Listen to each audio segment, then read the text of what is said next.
नमस्कार। युक्ति संस्थान के खास कार्यक्रम गुफ्तगू में आप सभी का स्वागत, अभिवादन। आज की अपनी गुफ्तगू का मुख्य विषय बालिका शिक्षा एवं सरकारी विद्यालय। विशेषज्ञ के रूप में आज हमारे साथ अंबिका जी चाहर, जो कि राजकीय लक्ष्मी नारायण बागला बालिका उच्च माध्यमिक विद्यालय में आप फिजिक्स की व्याख्याता पद पर आप सुशोभित हैं। कार्यक्रम शुरू करूँ उससे पहले एक दो बातें मैं आपके बारे में और आपके जो परिवार है उसके बारे में मैं बताना चाह रहा हूँ दर्शकों को। आप 4 बहनें और एक भाई है। जी जी। तो आप चारों बहनें पढ़ लिख कर उच्च पदों पर आप सुशोभित है, जिसमें आपकी एक बहन फाइनेंस ऑफिसर है जयपुर में, जी। एक झुंझुनू में कोऑपरेटिव डिपार्टमेंट में अधिकारी है और एक असिस्टेंट कमिश्नर है सेलटेक्स झुंझुनू में। बहुत बदलाव किया है शिक्षा के माध्यम से अपने परिवार में। एक आपके भाई हैं, वो भी एजुकेशन डिपार्टमेंट में ही आप सेवाएं दे रहे हैं। अगर बात करते हैं बालिका शिक्षा की, तो जो असमानता होती है समाज में वो दूर होती है अगर बालिकाएं पढ़ती हैं तो। जो महिलाएं हाशिए पर है वो उस स्थिति से बाहर निकलती हैं। समाज एक उन्नति की ओर अग्रसर होता है अगर शिक्षा की बात करें। अपना जो मुख्य विषय आज का है बालिका शिक्षा एवं सरकारी विद्यालय। एक बार तो पुनः मैं आपका अभिवादन कर रहा हूँ संस्थान के स्टूडियो में। बहुत बहुत दर्शकों की ओर से भी आपका अभिवादन और स्वागत कर रहा हूँ मैं। धन्यवाद रमेश जी, आपने मुझे यहाँ बुलाया, इसके लिए मैं तहे दिल से आपका शुक्रिया अदा करती हूँ। मैं पहला प्रश्न आपसे करना चाह रहा हूँ कि बालिका शिक्षा क्या है और ये क्यों जरूरी है? देखिए, बालिका शिक्षा जो है, आज भारत को आज़ाद हुए 76 ईयर्स हो गए, लेकिन फिर भी आज भी हमारे देश में, हमारे राजस्थान में, जहाँ पुरुषों की साक्षरता 80% के अप्रोक्सीमेट है, बालिकाएं अभी तक 52 पर ही हैं। यानी ये बहुत बड़ा गैप है। जब हम आज़ादी का 50% पुरुषों के बराबर महिलाएं हैं, लेकिन उनको शिक्षा उनके बराबर नहीं है। ये गैप जो है बालिकाओं की शिक्षा का, ये कम करना ही बालिका शिक्षा के माध्यम से, अनेक योजनाओं के माध्यम से, ताकि इस गैप को कम किया जाए और समाज में एक सामाजिक समानता स्थापित की जा सके। जो क्योंकि आप खुद सरकारी विद्यालय में आप व्याख्याता हैं, तो मैं आपसे ये जानने का प्रयास कर रहा हूँ कि जो सरकारी स्कूलों में बालिकाओं के नामांकन की क्या स्थिति है? जी, सरकारी स्कूलों में नामांकन डेफिनेटली अब बढ़ता जा रहा है।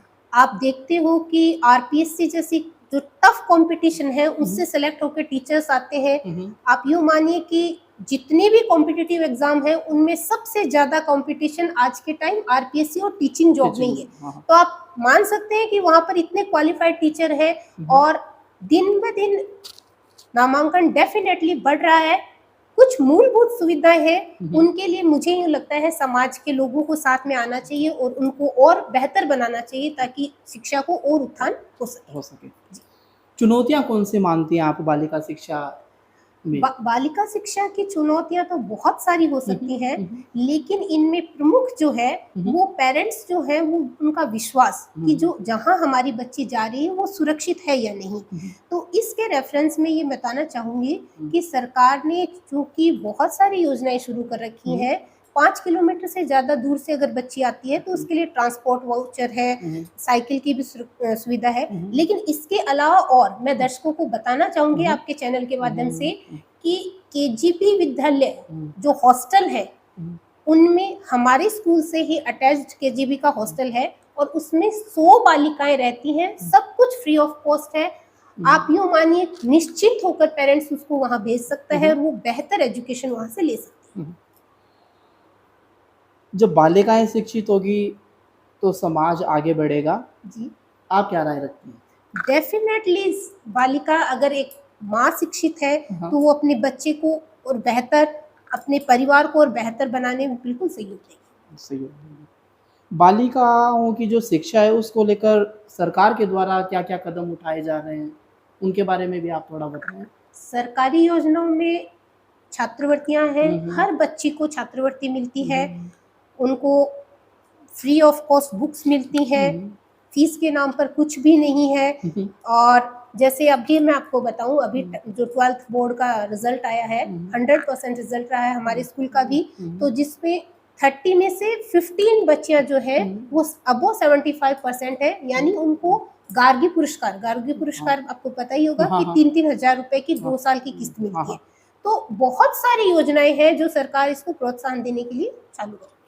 जो सरकारी विद्यालयों के जो परीक्षा परिणाम आ रहे हैं, उन पर आप क्या राय रखती हैं? एक बात मैं आपको बताना चाह रहा हूँ, जैसे प्राइवेट स्कूल हैं, जी जी, तो उनमें अगर एक बच्चे के भी कोई 90% आते हैं, तो वो इस तरह से उसको महिमा मंडन हाईलाइट करते हैं। बिल्कुल सरकारी विद्यालय हाईलाइट नहीं करते हैं, बल्कि सरकारी विद्यालयों के भी परिणाम बहुत अच्छे आ रहे हैं। बिल्कुल आप क्या कहना चाहेंगी? बिल्कुल, आज के सिनेरियो में अगर आप देखें तो प्राइवेट स्कूल से गवर्नमेंट स्कूल कहीं पर भी कम नहीं है। कमी अगर कहीं है तो वो पेरेंट्स की ये सोच है कि हम अपने बच्चे को प्राइवेट स्कूल में ही भेजें। बच्चा भी ये चाहता है कि मैं प्राइवेट में जाऊं, कहीं कोई कमी नहीं है। मैं आपके चैनल के माध्यम से कहना चाहूंगी पेरेंट्स से कि वो ज़्यादा से ज़्यादा बच्चियों को हमारी स्कूल में भेजें। आप देखें, हर फैकल्टी है, साइंस है, कॉमर्स है, आर्ट्स है, एग्रीकल्चर, हर फैकल्टी है, हर फैकल्टी में टीचर्स हैं, सारी सुविधाएं हैं। आप विश्वास करिए, रिजल्ट जरूर अच्छी है। अच्छा, जो सरकारी विद्यालय, वहाँ पर शिक्षकों की स्थिति और संसाधनों की स्थितियाँ क्या हैं? आप वो भी बताएं। बिल्कुल, जैसे अब हमारे स्कूल की लें तो मैं तो उसके बारे में बता सकती हूँ। तो अच्छा पूरा स्टाफ है, प्रॉपर एजुकेशन होती है, प्रॉपर क्लासें होती हैं। कहीं भी मुझे तो कमी नहीं दिखती कि ये कमी है, इस वजह से बच्चे यहाँ नहीं आ रहे। एक प्रश्न मैं आपसे करना चाहूँगा कि प्राथमिक शिक्षा से लेकर उच्च शिक्षा तक जब कोई बालिका पहुँचती है, तो उसका प्रतिशत बहुत कम हो जाता है। क्या कारण है? प्राथमिक से उच्च तक, इसमें आप पढ़ने के मामले में पूछ रहे हैं या सरकारी स्कूलों में पूछ रहे हैं? नहीं, पढ़ने बिल्कुल। इसमें ये पेरेंट्स का ही रोल होता है कि वो बच्चियों को एक लेवल तक, जैसे हायर लेवल तक या सेकेंडरी लेवल तक एजुकेशन दिला देते हैं। उसके बाद सोचते हैं कि नहीं, इतना काफी है, बस ये घर पर काम कर लेगी।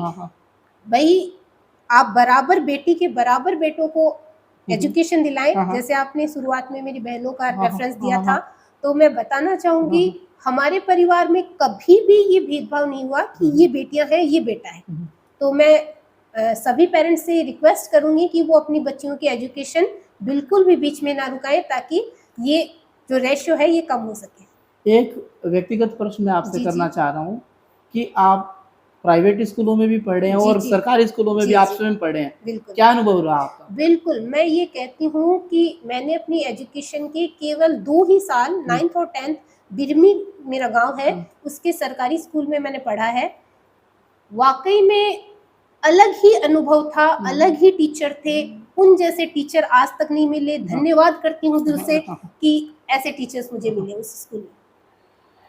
एक और प्रश्न मैं आपसे करना चाह रहा हूँ कि जो सरकारी शिक्षक है, उनके सामने चुनौतियाँ भी बहुत सारी होती हैं, क्योंकि उनको और पढ़ाने के अलावा और भी काम करने होते हैं। उनके बारे में आप क्या कहेंगे? लेकिन हाँ, बिल्कुल होते हैं, बहुत सारी जिम्मेदारी होती है, लेकिन उसके बावजूद भी सरकारी स्कूलों में टीचर्स अपनी जो प्रमुख उनकी भूमिका है, जो एक शिक्षक के रूप में, उसको बखूबी निभाते हैं। ये मैंने नोटिस किया है।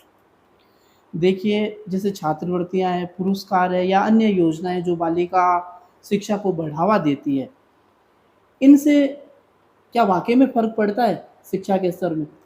बिल्कुल, सरकारी योजनाएं हैं ही इसीलिए ताकि बच्चियां जो है वो और आगे बढ़ सके, अपने समाज में भूमिका निभा सके। और ये एक तरह से मोटिवेशन है, सरकार की तरफ से मोटिवेशन है, ताकि पेरेंट्स बच्चों को और आगे बढ़ाने में मदद कर। अब इस कार्यक्रम के माध्यम से जो दर्शक आपको देख रहे हैं, सुन रहे हैं, उनको आप क्या संदेश देना चाह रही हैं? मैं यही कहना चाहूंगी कि पढ़ेगी बालिका तो बढ़ेगी बालिका। तो सभी से रिक्वेस्ट है, अपनी बच्चियों को जितना वो पढ़ना चाहे, जहां तक वो पढ़ना चाहे, उनको रोके नहीं, उनको मोटिवेट करें। नौकरी पाना एक उद्देश्य नहीं है कि नौकरी लगने के लिए ही पढ़ना है, लेकिन एजुकेशन हर बालिका का हक है और उसे मिलना ही चाहिए। दर्शकों को मैं आपको बताना चाह रहा हूँ कि अंबिका जी से मेरा बहुत लंबा परिचय है, संस्था का बहुत लंबा परिचय। आप पहले पुत्री पाठशाला में थी, अब आप गर्ल्स बागला स्कूल में, तो जो तमाम दर्शक इस कार्यक्रम को देख रहे हैं, उनसे मैं आग्रह करना चाह रहा हूँ संस्था की ओर से कि अगर आपके घर में, आस-पास में, परिवार में जो पढ़ने वाली बच्चियाँ हैं, तो आप उनको सरकारी विद्यालयों में उनका प्रवेश उनको दिलवाएँ। बहुत अच्छा वातावरण है वहाँ पर, बहुत अच्छे टीचर हैं वहाँ पर पढ़ाने के लिए। तो अगर आप सरकारी विद्यालयों में अपनी बालिकाओं को या बालकों को पढ़ाते हैं, तो निश्चित तौर पर वो उन्नति की ओर अग्रसर होंगे। अंबिका जी, आपने एक छोटे से आग्रह पर अपना अमूल्य समय संस्था को दिया, इसके लिए मैं संस्था की ओर से आपका बहुत-बहुत आभार व्यक्त करता हूँ। आभार व्यक्त करता हूँ हमारी सहयोगी युवती का। अगले कार्यक्रम में एक नए विषय और नए विशेषज्ञ के साथ हम आपके सामने दोबारा उपस्थित होंगे। तब तक के लिए जय हिंद, जय भारत।